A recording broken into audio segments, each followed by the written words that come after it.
So when we're talking about self-responsibility, being accountable for things that are within your control, this is where ultimately you need to focus on accepting things that you can influence, that you have some influence or some control over.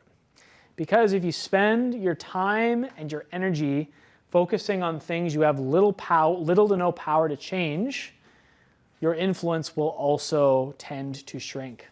What do you think also might happen if you spend the bulk of your time focusing on things that you have little to no power over, little or no influence over? What else might happen? What happens if you spend your time glued to CNN on the news and what's going on in the world? Do you know anyone who's like that? Yeah? Like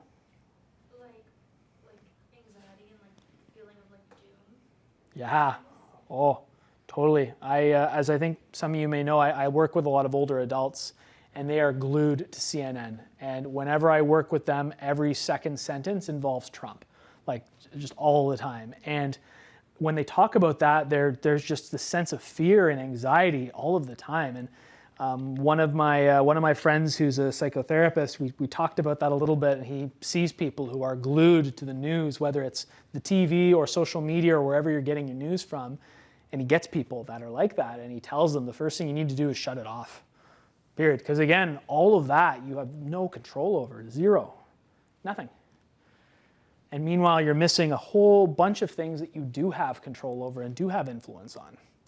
And this leads nicely to our friend Mr. Covey. So Covey, he wrote famous for the 7 Habits of Highly Effective People. Excellent book if you're looking for something to read. I think it's also on, I think it's an audiobook on Spotify too. So if you have a subscription there, you can listen to it for free. But he described this thought of things that are partially within your control, not within your control, and fully within your control as these circles. So there's 3 circles as an analogy to describing what these things are. So we'll start off with this first one, and I've highlighted in red what circle we're talking about here to make it a bit easier. So the circle of concern, broad concerns where we have either no control over or little to no control over. So things there's really nothing we can do about it. So here's a list of just a few things that would fall into this category. And some of them, it's hard to detach yourself from the idea that you have little to no control over, especially this one here, what your friends and your family do. This is a hard one because maybe some of you have worked with young children or family members closely, and you're trying to have them do something and trying to have them say the right thing or do the right thing, and it just how often does that actually happen? I mean, probably a lot less than you think, right? Especially if some of you have kids or are thinking about having kids one day. Let me tell you, you have a lot less control than you think you do. What goes on in the government, the amount of time and energy people spend focusing on what the government is or isn't doing, that's making their lives so much harder. That energy could be put to such better use. Because again, yes, your vote matters and you have a smidgen little bit of control, but not as much as you might think. This one applies to me. As you may or may not have found out, my team was knocked out a while back. I have very little to no control over how the Habs are playing. I can cheer and go to a game and give encouragement, but that's not going to do much. I can go through all of these either way, little to no control over. Before I go to the next slide, I want you to look at these and see if one of these stands out to you. Do you spend maybe more time than you'd like to on any of these topics? More time, when I say time and energy, where you're thinking about it or you're emotionally charged by one of these. I want you to think about that as we go forward. So we don't have much control over these. We have some control over these. Note keyword some. So the circle of influence, a better way of looking at it is you don't have control over the outcome, but you can influence the outcome. You can do something about it. So you're not completely out of control here. So your environment, And again, when we talk about environment, your living environment, when you're at home or you're at work or you're at school or you're out in the world, you can influence that. You may not have complete control, but you've got some. There are things you can do, and we'll talk more about that in chapter 9, I believe. Your finances. Again, life sometimes will throw you a curveball where your car breaks down and you've got a $3,000 repair you need to fix now. Can't control that necessarily, or not as well, but there are things you can do before that happens to help prepare you to absorb a hit such as that. Physical health. That example I gave earlier about the dietitian who got cancer. I mean, you'd think they did as much as they could to try to prevent that from happening by exercising and eating right, but there are some things that you just can't see. Genetics play a pretty big role in chronic illness, regardless of what you do. But there are many things that can be done to make it easier. And then the rest that are on this list, again, you may not have full control over them. You may not have full control over what people think of you. You may not have full control over how productive you are.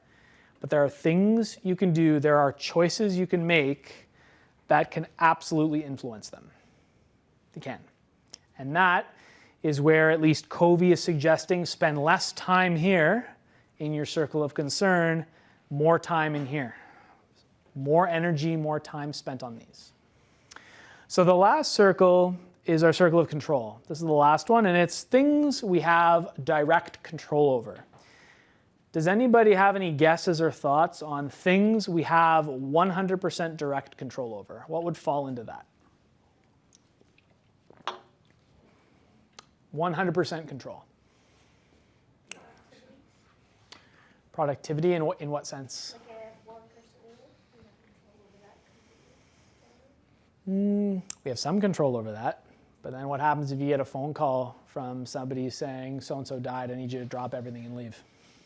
I feel like my mom should just stay there. But I guess most people Yeah. drop everything. Yeah, so you absolutely do have some control over your productivity, but not total control. There are things in life that will come up, curveballs that hit you. There's only really one thing that you have complete control over, really. Notice how this is worded. It's worded very carefully. So you have direct control over how you decide to how you choose to act or react to your thoughts and what other people do. You have control over that. Complete control. You can choose what to do. Notice, I want to make it a very, very clear distinction here. I didn't say you have control over your thoughts. You don't have full control over your thoughts. That's impossible. Thoughts come into your head all the time. Some of them maybe you can manage and you can warp a little bit, or you can process some of those thoughts. I'm sure we've all gotten some pretty deep or dark or crazy thoughts that go into our head. We don't have control over that. That's too much.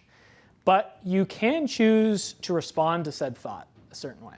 How you choose to respond to that thought is up to you. And what other people say and or do, you choose how to respond.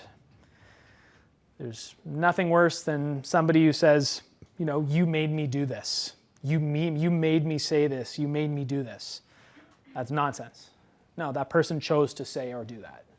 Nobody made you do anything. So this leads us to our idea or concept of proactivity versus reactivity. So some of you might have heard of these words before. I remember when I was in elementary school, they usually had guest motivational speakers come in and say, be proactive. And they put those cheesy signs on the walls and in the hallways to try to motivate you. Not really effective. Either way, when we're talking about a proactive focus, it means spending more time in your circle of influence, less time in your circle of concern. More time on things you have control over, less time on things that you have little to no control over. And if you do that, it's going to lead to more positive energy. You're going to probably be feeling a lot better, probably less anxious, perhaps, and your influence is going to grow. I just realized that's a spelling mistake. I better fix that.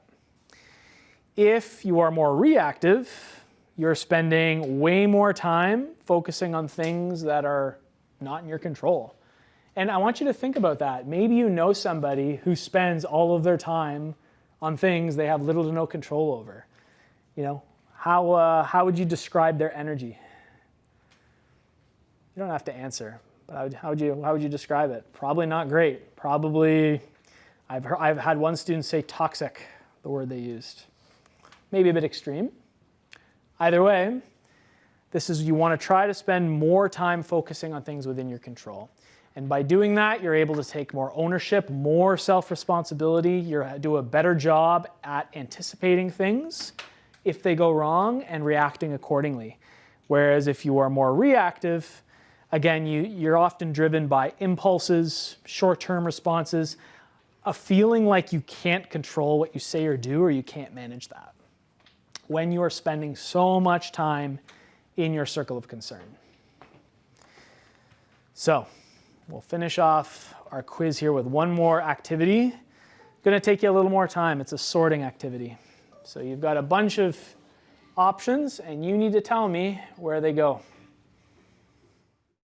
So, as a review, circle of concern, things you've got little to no control over. These are things you have little to no control over. How your mom decides to spend money. You may think you've got some control or some influence on that. No. Mom's going to do what mom's going to do. Influence, things we have some control over, but not total control. So I notice there's a bit of a division here on the quality of the relationships that you have. So you absolutely do have some control over this. You have the control to distinguish qualities of certain individuals that may be better for you as a human being or maybe not as good for you as a human being. Something that actually I went through recently with some of my relationships, where I discovered that, friends that I had for many, many years, I discovered that maybe they aren't as solid as I thought they were. And that led to some growth and some shedding of said friendships, which is not easy to do, but necessary. And I'm glad everybody got this one. How you respond to your thoughts absolutely falls into that category.